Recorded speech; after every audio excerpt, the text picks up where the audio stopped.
اور ایک حدیث میں آپ صلی اللہ علیہ وسلم نے والدین کو گالی دینے سے منع فرمایا۔ تو ایک صحابی نے پوچھا کہ یا رسول اللہ صلی اللہ علیہ وسلم، کیا کوئی اپنے والد کو بھی گالی دے سکتا ہے؟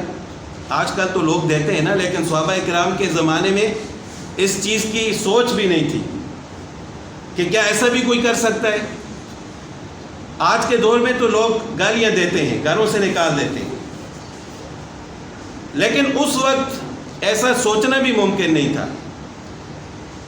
تو آپ صلی اللہ علیہ وسلم نے فرمایا کہ ہاں، لوگ والد کو بھی گالی دیتے ہیں۔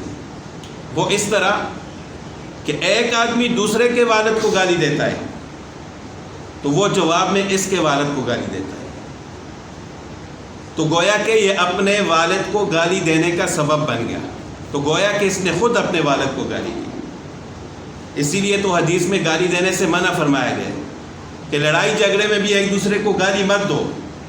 آپ غصے میں کسی کے والد یا اس کی ماں کو گالی دو گے تو جواب میں وہ بھی گالی دے گا، آپ اس کے والدین کو گالی دیں گے، وہ جواب میں آپ کے والدین کو گالی دے گا۔ تو اس کا مطلب یہ ہے کہ آپ نے اپنے والدین کو خود گالی دی، آپ اپنے والدین کی گالی کا سبب بنے۔